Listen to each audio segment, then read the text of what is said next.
Welcome to Candid Talks About Sex for Saints with your girl. It's me, Tammy. I am your favorite wife, the mother, the host of this fantabulous podcast, and an author. I'm super excited to be here today, y'all, because this is a space where we get candid, but we're going to keep it God up in here, okay? So listen, y'all. Let me tell you why I'm excited this week. I'm excited because I have put together this new series that I've been wanting to do called Married Sex Mondays. Yes, you heard it. Married Sex Mondays, where every week we're going to talk about the real issues. We're going to talk about issues in the bedroom and give you the tools and strategies and spirit-led, that's right, I said spirit-led truths to help you thrive in your marriage bed. And so I'm excited because I want to get into it. So let's get into it. That sounds good? Okay, so for today, we are going to be talking about one of the most overlooked and under-discussed issues in many marriages. Why do women feel turned off? And how do I get turned back on? Why are women turned off and how are they turning themselves back on? I get this all the time in my field. Let's be real. You love your husband. You love God, but some days you love your husband, you love God, but some days, intimacy is the furthest thing from your mind. And guess what? You are not alone. I need you to hear it. You are not alone. According to a 2022 study from the Journal of Sex and Research, over 60% of married women report experiencing a drop in sexual desire at some point in their marriage. So if you're feeling off, you are not broken. Let me tell you what you are. You are human. You are a human. You are a woman. You are overwhelmed. That's all that is. You're overwhelmed. So I want to talk about 3 common reasons why women are feeling turned off and what you can do about it. Because I want to give you some tools. I want to give you some strategies, right? Because it can't just sit here. So something that I hear all the time is mental load and emotional overwhelm. Women are mentally overloaded and emotionally overwhelmed. I get this all the time. I'm just too tired. I'm tired. I am so tired. I'm tired. I am tired. I'm tired. Let me tell you, nothing will get you more tired than work. Work will get you tired. And it's not an excuse. It's not an excuse. It is a very real reality. Women are carrying the mental load for everything. Think about it like this. Women have to remember the doctor's appointments, not just your appointment, but everybody's appointments. You got to remember the dates and the times. And if you have multiple kids, oh my God, you're already overwhelmed with all of that together because they got dental, they got physical, they got all kinds of various doctor's appointments. You got to plan the meals, you got to do the schedules, you have to take care of the kids, you got to meet the work deadlines, and you still have to come home at the end of the day and smile at your spouse like everything is all together when you're tired, right? Sometimes you're just tired and you don't want to feel by the time it's bedtime that you have one more thing to do.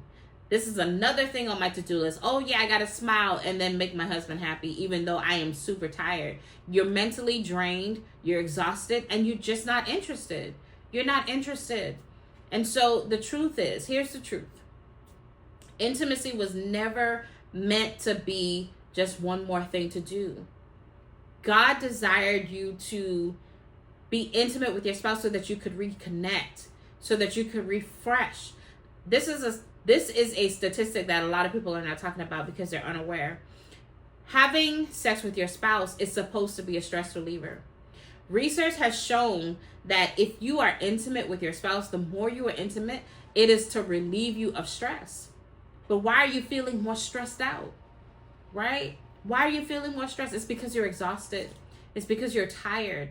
And because you're tired and exhausted, your body is prioritizing all of the things on the outside, meaning that it's allowing you to not even desire the things that's really most important, which is something that could actually benefit you. Having sex with your spouse to release some of the stress that you have going on. So I want you to sit on that for a moment. One of the tools that I recommend for women who are emotionally exhausted and just too tired is, and this is going to sound very cliche, but we're going to talk a lot about communication today, because communicating is important. One of the sexiest things that could be done for a woman who is overwhelmed is to have a spouse who understands the I got you language. The best love language is the I got you language.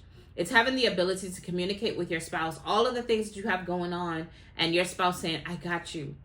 You talk to him, you say, babe, I feel overwhelmed.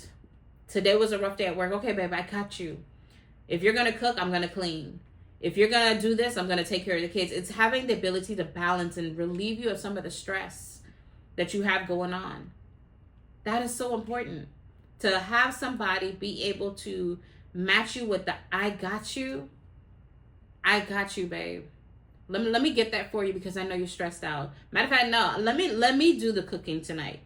Let me do the cooking and the cleaning. Let me relieve you. Let me rub your feet for a moment. Let me let you relax for a moment.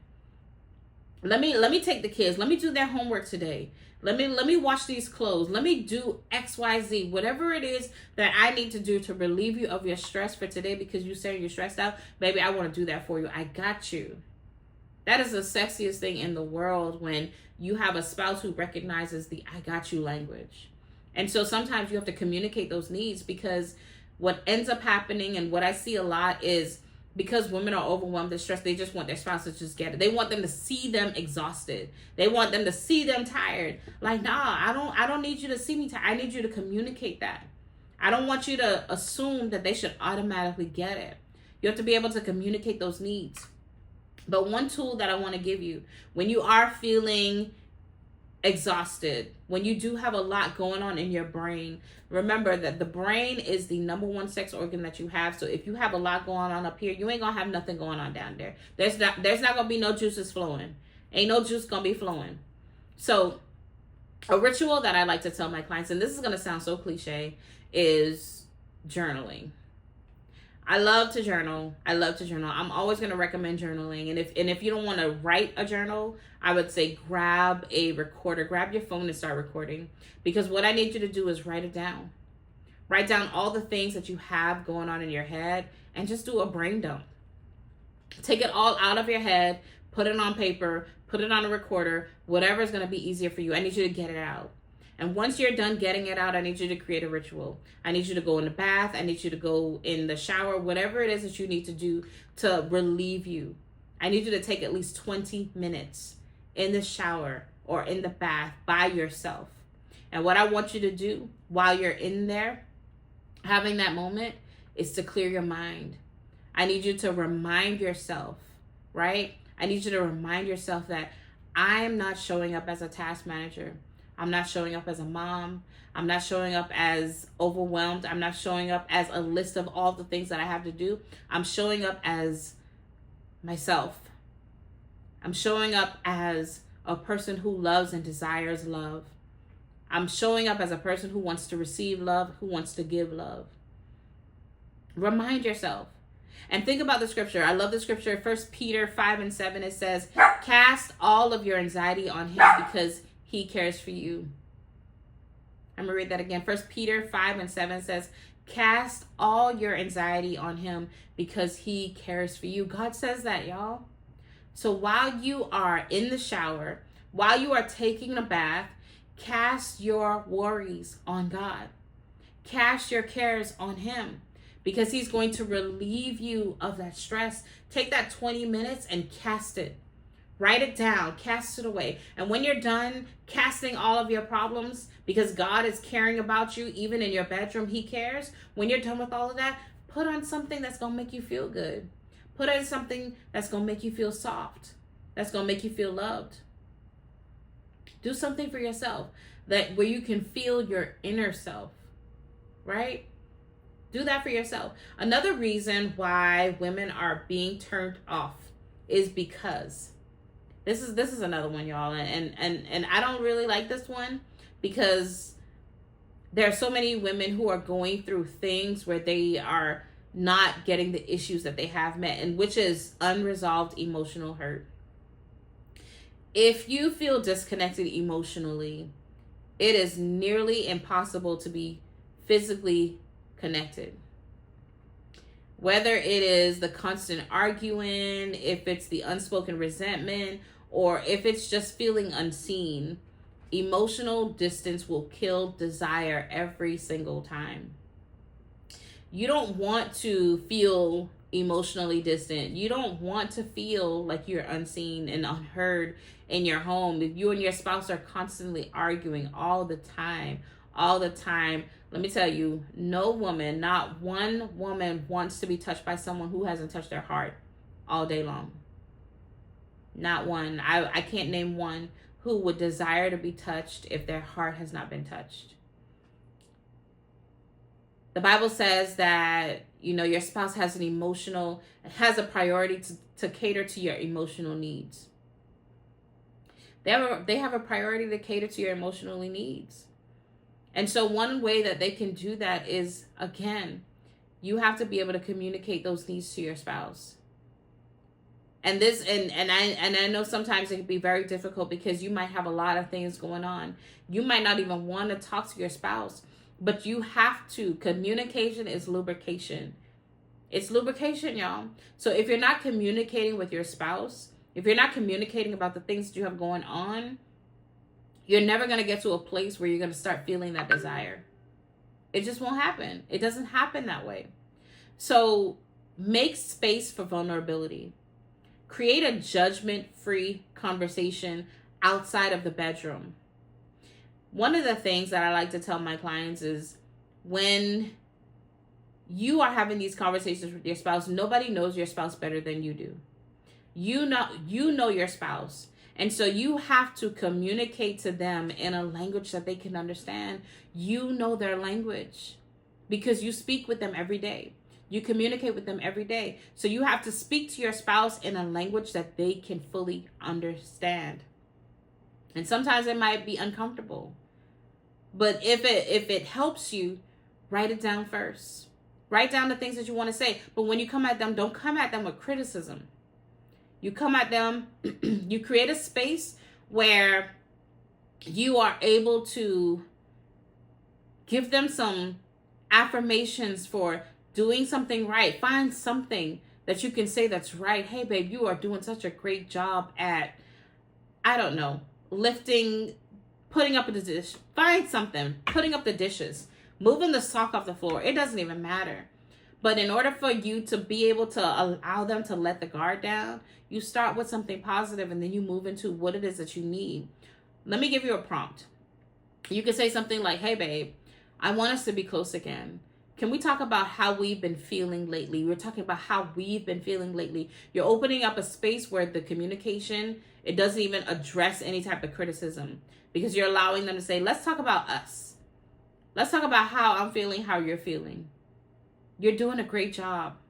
I love how you move the shirt from off the bed and you put it in the laundry. Your clothes landed in the laundry room today. Thank you, babe. I appreciate that. Let me talk about some things that I have some concerns with, right? You got to be able to create that space of vulnerability. Let me tell you, there is so much power that you have that you don't even know that you have until you start exercising it, executing it.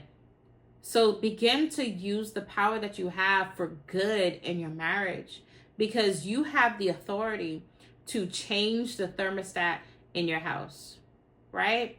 So let's use it. Research from the Journal of Marriage and Family shows that emotional intimacy is the #1 predictor of sexual satisfaction. What does that mean? It means that if you are feeling emotionally safe, then you will feel sexual freedom. Sometimes you have to be able to communicate so that you can feel emotionally safe, so that you can feel that sexual liberation in your marriage. You will desire your spouse more when you're able to communicate more, and those communication needs are met with the security that is met with that, right? So communication, again, is lubrication. You have to be able to communicate with your spouse, and I pray that you are in a situation where your spouse can actually hear what you're saying and match that energy. Have those conversations, even if it happens slowly over time. Measure the small progress. Another area where I feel women are being turned off. Doesn't have anything to do with their spouse at all, but this is body image and confidence. Let me tell you, research shows that 90% of women, 90%, there's only 10%. If you 10%, you are the minority. But 90% of women have some type of issue with their body. Wow. Just think about those statistics. 90% of women have some type of issue with their body. What does that do? It lowers their confidence. Women are struggling with how they see themselves. You got weight changes, you got stretch marks, you got hormonal shifts, you got postpartum. It affects how you feel naked. Let me tell you the secret. Many times, and this has been true in 80% of the people who I've been dealing with, is they have spouses who love their stretch marks. Why? Because it reminds them of the fact that they gave birth to their child. They find it sexy. Some of them love the love handles. Why? The love handles. Why? They love that fat back. Bring that fat back here, okay? That back is going to be fat. Why? Because it means that they're eating.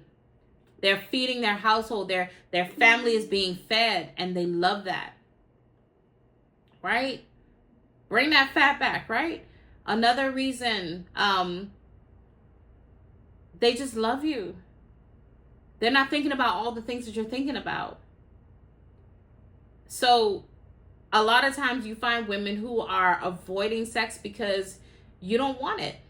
You don't want to show up in your body. I've heard stories where women are avoiding sex just because they don't want their spouses to see them. That is the craziest thing. Think about not being able to connect because you don't like the body that you have. Let me tell you something.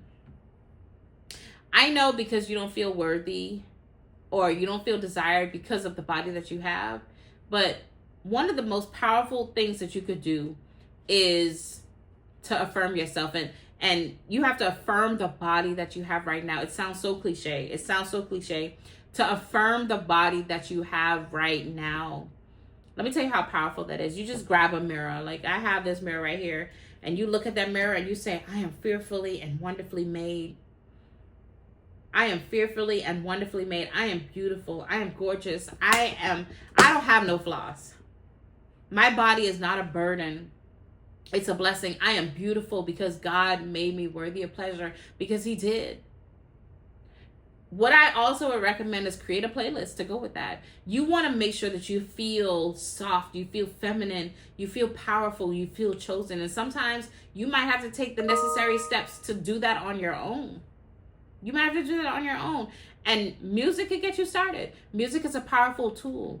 I would say create a playlist. Create a holy, sensual playlist, whatever that might look like for you, so that you can awaken the desire. Because yes, even music can do that part. Music can awaken something up in you that you didn't even know that you had. Songs of Solomon 4:7 says, you are altogether beautiful, my darling. There is no flaw in you. God said that to you, girl. He said that to you, queen, because you are. There is no flaw in you. You have to be able to see it in yourself. And I know affirmations sound crazy, but let me tell you something. Affirmation is one of the powerful tools that you could use, and it works. It sounds simple, but it actually works. One more thing that I want to leave you with is a lot of people, there's the spontaneous, there's the responsive drive. A lot of people are unaware. This is a big reason why women feel turned off, is because you're waiting to feel something before you move. But for many women, desire doesn't start in the body. It starts in the mind, and then it builds through connection. That's called responsive drive. It's 100% normal. I have this trainer who always wants me to come to the gym, always wants me to come work out, always wants me to do whatever. I don't like to leave my bed. I don't want to get up and go work out. I don't want to do none of the things. I just want the weight to fall off. I just want it to fall. I don't want to have nothing. I don't want to do the work for the weight to fall off. I just want to just let me be. Okay? Just let me be. But every time I go to the gym, every time I work out, as much as I do not want to do it, as I am doing the workout routine that she gives, I am in it. Okay, I am in it. And as I'm in it, it feels good. And by the end of the workout, guess what happens? I feel so good. I feel refreshed. I'm like, man, I am so glad I worked out. I'm so glad I worked out. And that's how the responsive drive works. Sometimes you're not going to feel it. Sometimes you're just not going to. Sometimes you just go to your spouse engages, you give them their moment, and in the moment, you're going to get in the groove. That's usually how it happens sometimes. I know spouses, like, they might have like a spontaneous sex drive. It could be anything. Like, you could just put on a sock and they be like, man, I'm ready to go, because they don't watch you put on that sock. You know? Like, it could be anything, and they're immediately turned on. It happens like that sometimes. Sometimes it might fluctuate. There might be a season in your relationship where you're turned on just like that. But in the meantime, if you're not, it could just mean that right now your drive is responsive. So in order for you to get in the mood, you got to get in the groove to get in the mood. And there's nothing wrong with that. There's nothing wrong with you. That's so common in marriages. There's going to be a lot of times within your relationship, within your marriage, where your sex drive is going to be imbalanced, and you have to figure out ways to work in the middle so that everybody's needs could be met. One of the most underrated things that I hear people talking about is scheduling sex. And let me tell you something about scheduling intimacy with your spouse, especially when you build in foreplay, because you need that foreplay. Scheduling intimacy, it does not kill the mood, it protects it.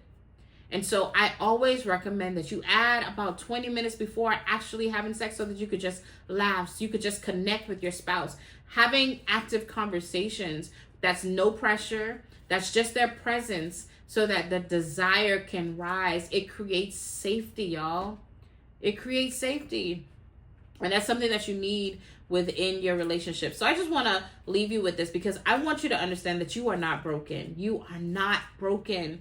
Your desire is not gone. It just needs attention. All you need is a little bit of attention. You need some compassion. And sometimes you just need a little holy strategy. And that's what I'm here for. So your marriage bed was designed to be a place of connection, a place of joy, and yes, pleasure. There is no shame in wanting that. You deserve that. God desires you to have that. So thank you for tuning into my first episode, y'all, where sex is for married saints. So right here, we're going to continue to keep it candid. Be candid, but keep it God. So until next week, I will be back, y'all. Thank you for tuning in. Bye. We're going to keep it candid. We're going to keep it candid, but keep it God. We're going to keep it candid, but keep it God. Until next time, see you soon.